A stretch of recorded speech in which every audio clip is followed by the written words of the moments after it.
ఇందిరమ్మ పాలనలో గంజి కేంద్రాలు ఉండేది గుర్తు చేయాలి. ఇందిరమ్మ పాలనలో కరెంటు లేనిది గుర్తు చేయాలి. ఇందిరమ్మ పాలనలో నిర్బంధాలు గుర్తు చేయాలి. ఇందిరమ్మ పాలనలో నియంతృత్వం గుర్తు చేయాలి. ఇందిరమ్మ పాలనలో ఎమర్జెన్సీ రోజులు గుర్తు చేయాలి. ఇందిరమ్మ పాలనలో ఆర్టికల్ 365ని ఎట్లా యూజ్ చేసి ప్రజాస్వామికంగా ఎన్నుకున్న ప్రభుత్వాలను రద్దు చేసినో గుర్తు చేయాలి. ఇందిరమ్మ పాలనలో ఎట్లా ముల్కీ రూల్ను తుంగలో దొక్కినో గుర్తు చేయాలి. ఇందిరమ్మ పాలనలో ఎట్లా రాష్ట్ర ప్రభుత్వాలను ఒక నియంతలాగా శాసించినో గుర్తు చేయాలి. ఇందిరమ్మ పాలనలో ఎట్లా ఇంటింటికి తాగునీళ్ళు ఇవ్వలేని దుస్థితులను గుర్తు చేయాలి. ఇందిరమ్మ పాలనలో ఎట్లా అయితే గరీబీ హటావో అని నినాదం ఇచ్చి మర్చిపోయినో గుర్తు చేయాలి. రాజశేఖర రెడ్డి గారిని గుర్తు చేసుకున్నప్పుడు, కిరణ్ కుమార్ రెడ్డి గారిని గుర్తు చేసుకున్నప్పుడు వారు తప్పకుండా మేము కూడా అన్ని చెప్పాలి కదా సార్. కొంతమంది ఎన్ఆర్ఐస్కి ప్రజాస్వామిక స్ఫూర్తి అర్థము అవగాహన కాదు.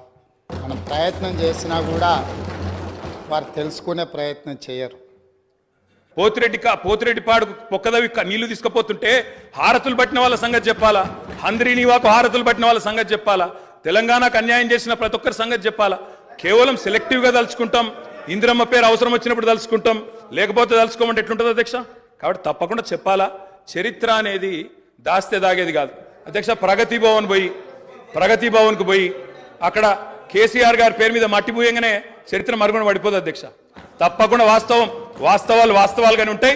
వాస్తవం ఏంది అంటే 50 ఏళ్ల గోస తర్వాత కలిసొచ్చే కాలానికి నడిసొచ్చే కొడుకు కేసీఆర్. తెలంగాణ తల్లిని దాస్య శృంఖలాలు తెంచిన కొడుకు కేసీఆర్ గారు అధ్యక్ష. ప్రజాస్వామ్యంలో 49కి 0 వాల్యూ ఉంటుంది, 51కి 100% వాల్యూ ఉంటుంది. ఎందుకంటే 51% ఓట్లు, 51% నెంబర్ ఉన్న వాళ్ళు ప్రభుత్వాన్ని ఏర్పాటు చేస్తారు.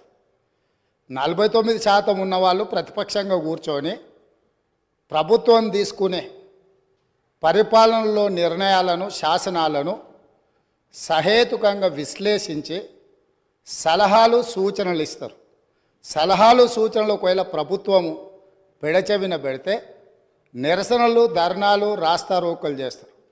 అవసరమైతే ఆమరణ నిరాహార దీక్షలు చేసిన కూడా సందర్భాలు ఉన్నాయి.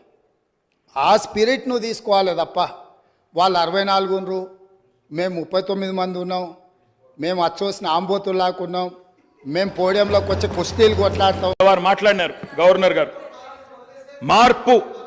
మార్పు మొదలైంది, నిర్బంధం పోయింది అన్నారు. అవును అధ్యక్ష, మార్పు మొదలైంది, నిర్బంధం పోయింది. ఎప్పుడు పోయింది అధ్యక్ష నిర్బంధం? జూన్ 2,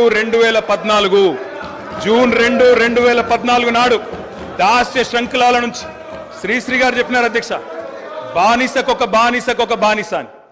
దరిద్రం ఏంటంటే అధ్యక్ష, దరిద్రం ఏంటంటే గతంలో మనల్ని పీడించిన వాళ్ళు పోయినారు, కానీ వాళ్ళ పేర్లు తలుచుకునే వాళ్ళు ఇంకా అక్కడే ఉన్నారు అధ్యక్ష. అది బానిసకొక బానిస అంటే కదా అధ్యక్ష. ఇంకొక మాట చెప్పాలి అధ్యక్ష. ఈరోజు గత 10 ఏళ్ళని మాట్లాడుతున్నారు. చెప్తాం అధ్యక్ష. విద్యుత్ సంస్థల గురించి చెప్తాను, ఇంకా చాలా విషయాలు చెప్తాను.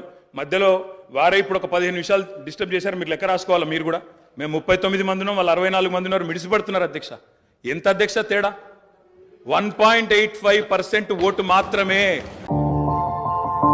మా ఛానల్ ని లైక్ చేయండి, షేర్ చేయండి, సబ్స్క్రైబ్ చేయండి. మరిన్ని అప్డేట్స్ కోసం పక్కనే ఉన్న బెల్ బటన్ నొక్కండి.